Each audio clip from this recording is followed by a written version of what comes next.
गंगा जी के किनारे। गंगा जी के किनारे उनको कौन मिला?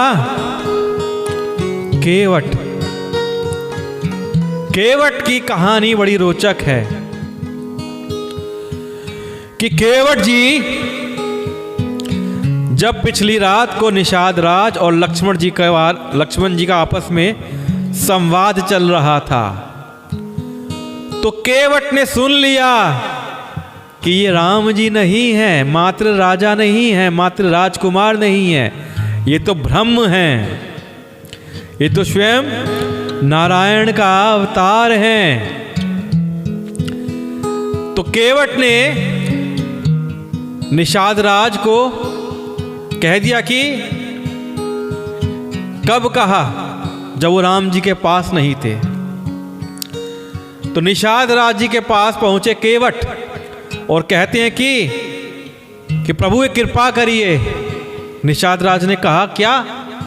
कि आप सब मल्लाहों को छुट्टी पर भेज दीजिए, मैं ही आज नाव पर रहना चाहता हूं, मेरी ड्यूटी ही लगी रहेगी नाव पर आज, और कोई मल्लाह वहां पे नहीं होना चाहिए।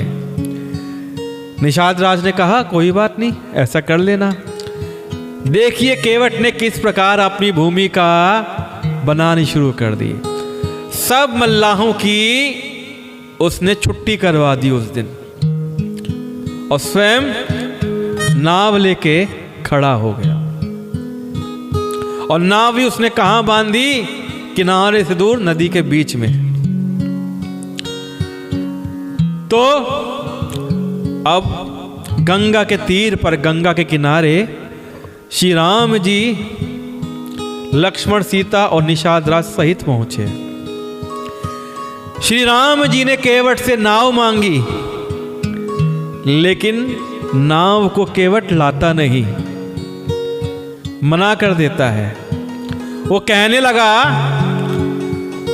कि प्रभु मैंने आपका मर्म जान लिया कि प्रभु मैंने आपका भेद जान लिया है।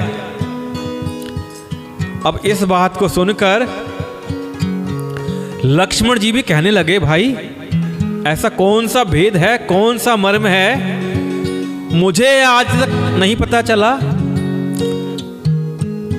ब्रह्मा विष्णु महेश किसी को नहीं पता, ये मर्म कौन सा है जो इस केवट को पता है, मुझे नहीं पता। लक्ष्मण जी पूछते हैं श्री राम जी से, प्रभु ऐसा कौन सा मर्म है आपका जो मैं नहीं जानता? प्रभु खड़े खड़े मुस्कुरा रहे हैं। तो पूछते हैं भी क्या मर्म है, बताइए। तो केवट जी कहते हैं, प्रभु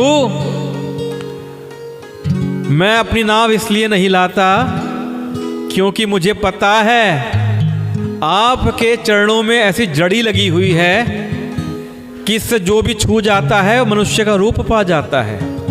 क्यों? क्योंकि हमने सुना है कुछ ही दिन पहले एक शीला को आपने चरणों से छुआ, आपने अपने चरणों की धूल से एक शीला को, पत्थर की शीला को छुआ और वो सुंदर महिला बन गई। प्रभु मेरी तो नाव है, इसका क्या होगा? वो तो पत्थर की शीला थी, सुंदर महिला बन गई, और मेरी तो काठ की नाव है, लकड़ी की नाव है। अगर ये महिला बन गई तो मैं क्या खाऊंगा, कमाऊंगा? मेरी तो यही रोजी रोटी है। ये नाव है मेरी, काठ की नाव है, पानी में रहती है, फूल गई है। वो तो पत्थर की शीला थी, सुंदर नारी बन गई, ब्राह्मणी नारी बन गई। और मेरी नाव अगर नारी बन जाएगी, एक तो मुझसे पलती नहीं है, मैं दूसरी कहां से पालूंगा प्रभु? दो दो नारियां मैं कहां रखूंगा? मेरे बीवी बच्चे सब इसी से पलते हैं, मेरे घर की रोजी रोटी यही नाव है। अगर ये महिला बन गई तो मैं क्या चलाऊंगा और क्या रोजी रोटी करूंगा? मैंने तो कुछ वेद भी नहीं पढ़े हैं ताकि मैं वेद पाठ करके कुछ दक्षिणा कमा लिया करूं। नाना प्रभु, आपके पांव में जड़ी लगी है, ये बड़ी खतरनाक है, इससे मेरी नाव महिला बन जाएगी तो मैं क्या करूंगा? तुम्हारे चरण कमलों की धूल के लिए सब लोग कहते हैं कि वह मनुष्य बना देने वाली है। जिससे छूते ही पत्थर की शिला सुंदरी हो गई। छुअत शिला भई नारी सुहाई, पाहन तेना काट कठिनाई। कि मेरी नाव तो काठ की है और काठ पत्थर से तो कठोर होता नहीं। मेरी नाव में मुनि की स्त्री हो जाएगी, अरे भगवान, और इस प्रकार मेरी नाव उड़ जाएगी कि बाट पर ही मेरी नाव उड़ाई, मैं तो लुट जाऊंगा, मेरा रास्ता रुक जाएगा जिससे आप पार ना हो सकेंगे। मेरी तो रोजी रोटी मारी जाएगी, मेरी तो कमाने खाने की राह ही मारी जाएगी। प्रभु, मैं ऐसे कैसे आपको रास्ता पार करा दूं। यही प्रतिपालऊं सबू परिवारू, नहीं जानऊं कछु और कबारू। मैं तो इसी नाम से सारे परिवार का पालन पोषण करता हूं, दूसरा कोई धंधा नहीं है मेरे पास। हे प्रभु, यदि तुम पार जाना चाहते हो तो मेरे पास एक उपाय है। प्रभु कहते हैं, क्या उपाय है?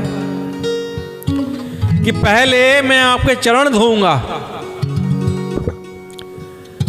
जो आपके चरणों में धूल लगी हुई है मैं उस धूल को साफ करूंगा, फिर आपको मैं नाव पर बैठाऊंगा, जिससे मेरा संशय दूर हो जाए, मेरी शंका खत्म हो जाए।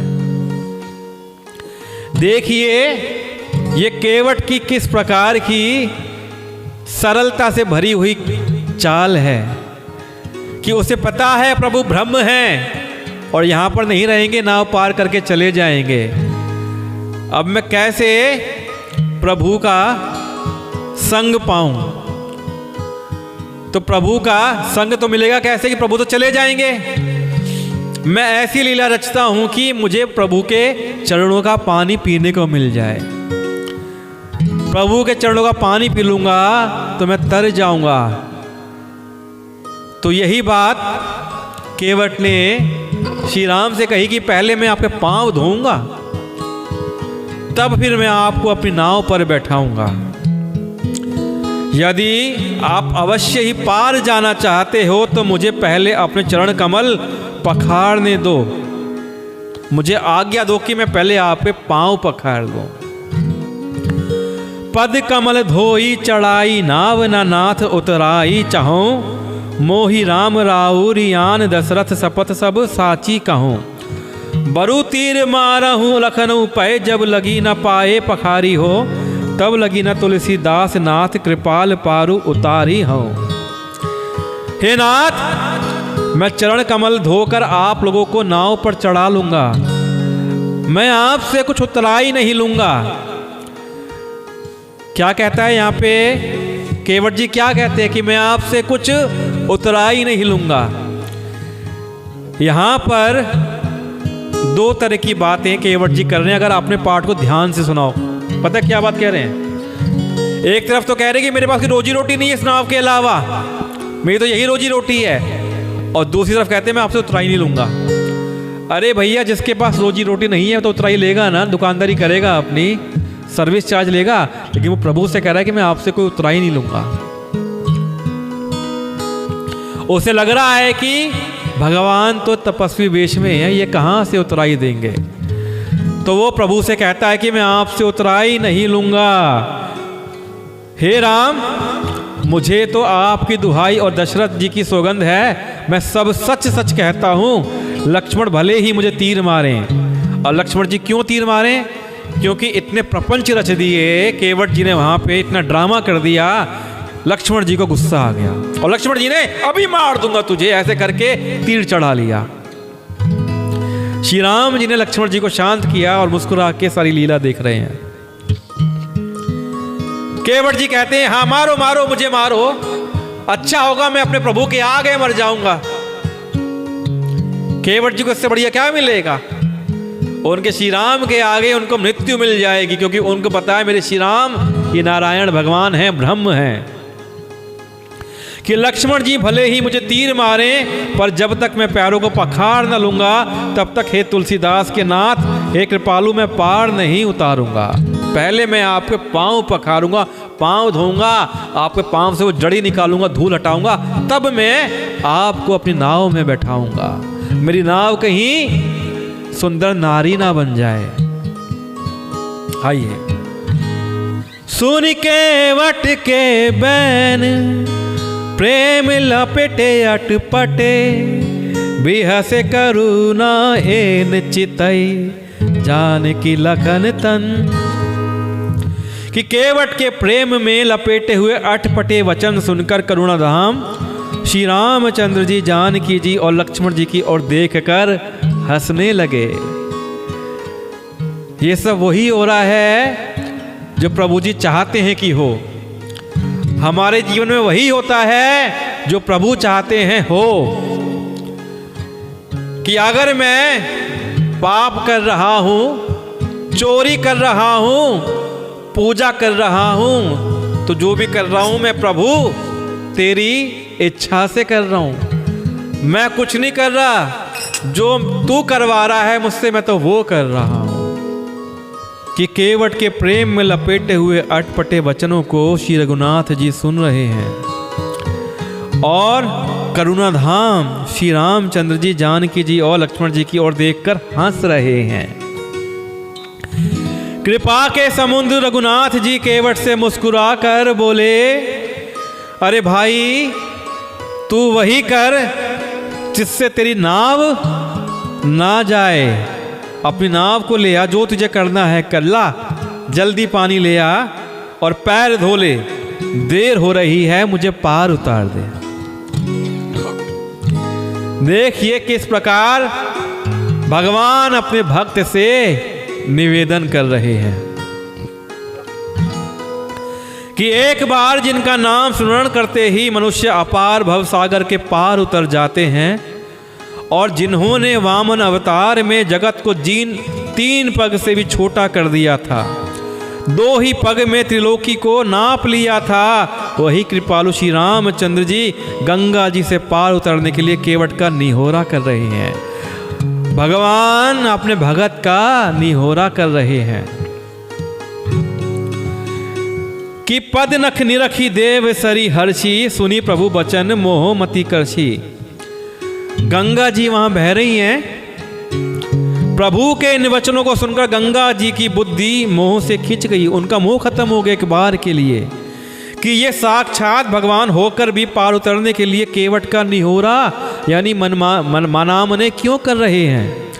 परंतु समीप आने पर जब माता गंगा ने श्री राम जी के चरणों को देखा, अरे ये तो वही स्थान है जहां से मेरी उत्पत्ति हुई है, मेरा उद्गम हुआ है, मैं तो इन्हीं चरणों से निकली हूं। इन पदनखों को देखते ही उन्हें पहचान लिया माता गंगा ने। देव नदी गंगा जी हर्षित हो गई, वह समझ गई कि भगवान मनुष्य के रूप में लीला कर रहे हैं। इससे उनका मोह नष्ट हो गया और इन चरणों का स्पर्श पाकर मैं धन्य हो जाऊंगी, यह विचार कर वे हर्षित हो गई। केवट श्री रामचंद्र जी की आज्ञा पाकर कठोते में भरकर जल लेकर आया। अब श्री राम जी के पैर धोने के लिए केवट जी क्या लाए हैं? लकड़ी का छोटा सा कठोता। पहले लकड़ी के पात्र बर्तन हुआ करते थे, कठोता उसे बोलते हैं। कि कहते हैं ना, एक आपने कहावत सुनी होगी कि मन में हो गंगा तो कठोती में गंगा, मन हो चंगा तो कठोती में गंगा। तो छोटा सा कठोता केवट जी ले आए। अब उसमें भाई क्या होता कि बड़ा सा बर्तन लेके आते जिसमें भगवान जी अपने दोनों पांव रख लेते, धो लेते, परात लेके आते। क्या लेके आए हैं केवट जी? छोटा सा कठोता, ताकि राम जी के संग ज्यादा समय उनको रहने को मिले, वो बार बार लाके पांव धो पाए।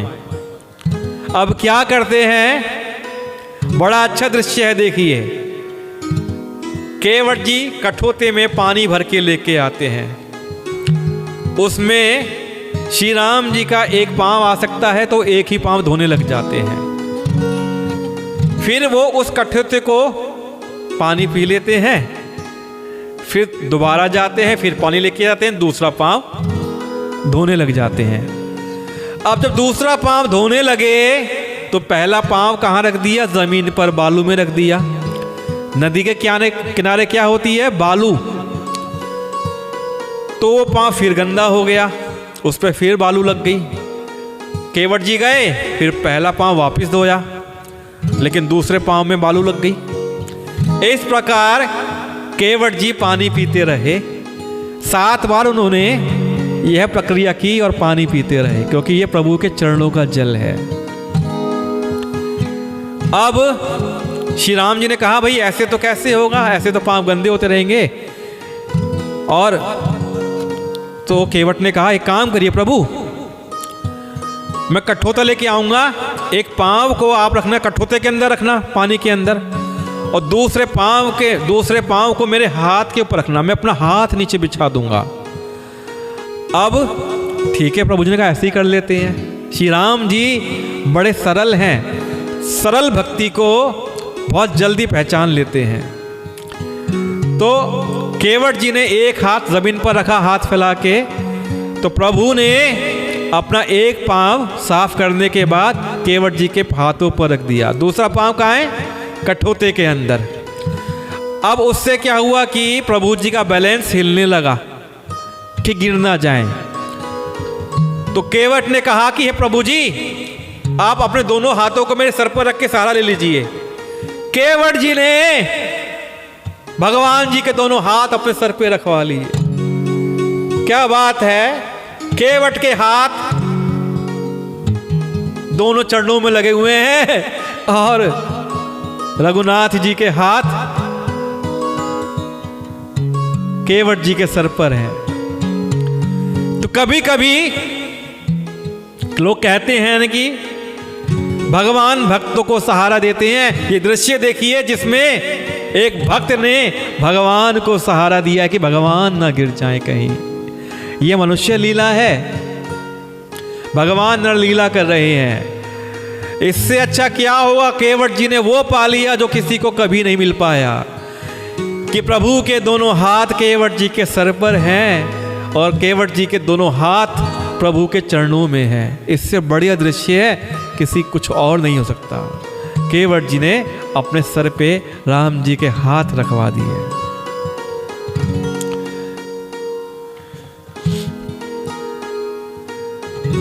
अब जब केवट जी ने प्रभु के पांव धुलाए, तृप्त हो गए, पानी पी लिया, प्रभु के चरणों का जल पी लिया,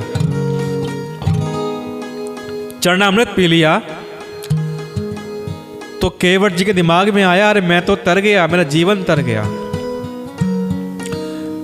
मेरे परिवार वालों को क्या होगा, ये तो ऐसे ही रह जाएंगे।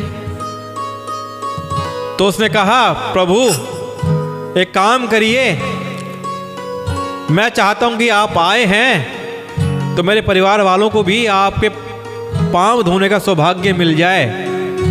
तो आप आज्ञा हो तो मैं अपने परिवार वालों को भी बुला लूं।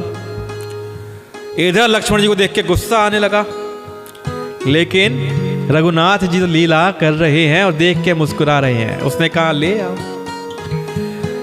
केवट जी गए अपने घर में और सबको कहा, चलो चलो चलो, जल्दी चलो, जल्दी चलो, और सबको बुला के वहां ले आया। परिवार के लोगों ने, केवट जी के परिवार के लोगों ने रघुनाथ जी के पांव धो धो कर पिए।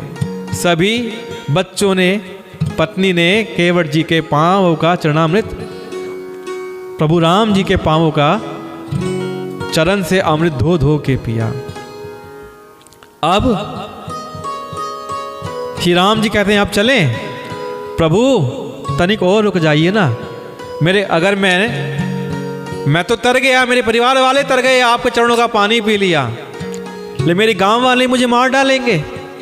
वो कहेंगे तूने अकेले अकेले सारा पुण्य कमा लिया, चरणों का अमृत पी लिया, और मुझे तो रहना यहीं पे। प्रभु जी आप तो चले जाएंगे, मेरा क्या होगा, मुझे तो लोग ताने मार मार के मार डालेंगे। तनिक ठहर जाइए। अब क्या, गांव वालों की वहां पे पंक्ति लगवा दी केवट जी ने। एक के बाद एक आए जा रहे हैं, प्रभु राम के चरणों को धो रहे हैं, पानी पी रहे हैं। एक केवट ने अपने परिवार को ताड़ दिया, अपने गांव वालों को ताड़ दिया। अब केवट जी कहते हैं, मैं तो तर गया, मेरा परिवार तर गया, मेरे गांव वाले तर गए, प्रभु जी कुछ लोग ऐसे हैं जो अभी भी रह गए हैं जिन पे आपकी नजर नहीं गई है। प्रभु कहते कौन? केवट जी कहते हैं मेरे पितृलोक, मेरे पितृलोक इस मृत्युलोक में भटक रहे हैं। तो हे प्रभु जी जरा तनिक और रुक जाइए, मैं पितरों को भी ताड़ दूं। अब केवट जी फिर पानी लेके आते हैं, प्रभु चरणों को धुलाते हैं और पितरों का तर्पण उसी जल से गंगा किनारे कर देते हैं। तो एक केवट ने अपनी सरल भक्ति से अपने गांव वालों को, अपने परिवार को, स्वयं को और अपने पितरों को ताड़ दिया। यह केवट की भक्ति है कि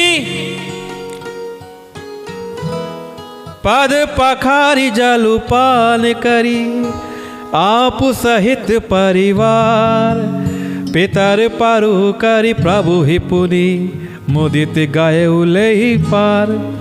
कि चरणों को धोकर और सारे परिवार सहित स्वयं उस जल को पीकर पहले उस महान पुण्य के द्वारा अपने पितरों को भवसागर से पार कर फिर आनंद पूर्वक प्रभु श्री रामचंद्र जी को गंगा जी के पार लेकर केवट जी चल दिए।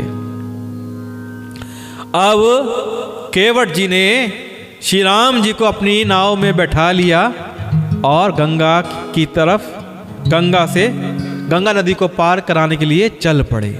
निषाद राज और लक्ष्मण जी सहित श्री राम नाव से उतर गंगा जी को रेत बालू में खड़े हो गए। तब केवट जी ने उन्हें उतरकर दंडवत किया। उनको दंडवत करते देखकर प्रभु को संकोच हुआ कि इसको कुछ दिया नहीं। अब प्रभु को लग रहा है कि मैं इसे उतराई में क्या दूं, क्योंकि मेरे पास क्या है, मैं इसे क्या दूंगा, इसे हमने कुछ दिया नहीं। तो पिया हिया की सी जान निहारी, मणि मुद्री मन मुदित उतारी। पति के हृदय की जानने वाली सीता जी ने आनंद भरे अपने मन से रत्न जटित अंगूठी अंगुली से उतारी। एक समझदार पत्नी अपने पति के मन की बात जान लेती है। पति ना भी कहे, एक समझदार पत्नी अपने पति की बात जान लेती है। और वही समझदार पत्नी कही जाती है कि जो इशारों से भी या बिना कहे भी अपने पति के मन की बात जान ले। तो ऐसा लगा जब सीता जी को, तो सीता जी ने अपने अंगुली से रत्नों की अंगूठी उतारी। कृपालु श्री रामचंद्र जी ने केवट से कहा नाव की उतराई लो। केवट ने व्याकुल होकर चरण पकड़ लिए। उसने कहा हे नाथ, आज मैंने क्या नहीं पाया, मेरे दोष दुख और दरिद्रता की आग आज बुझ गई है। मैंने बहुत समय तक मजदूरी की है, विधाता ने मुझे आज खूब मजदूरी दे दी है। हे नाथ, हे दीन दयाल, आपकी कृपा से मुझे कुछ भी नहीं चाहिए। लौटती बार आप मुझे जो कुछ देंगे वो प्रसाद में सिर चढ़ा कर लूंगा। यानी कि केवट जी ने लौटते समय के लिए भी बुकिंग तय कर ली। आएंगे तो प्रभु जी मेरे पास से ही जाएंगे। बहुत कीन प्रभु लखन सिए, नहीं कछु केवट लेई, विदा कीन करुणा यतन, भक्ति विमल बरु देई। प्रभु श्री राम जी, लक्ष्मण जी और सीता जी ने बहुत आग्रह यत्न किया, पर केवट कुछ नहीं लेता। केवट ने मना कर दिया कि मैं कुछ भी नहीं लूंगा। तब करुणा के धाम भगवान श्री रामचंद्र जी ने निर्मल भक्ति का वरदान देकर केवट को विदा किया।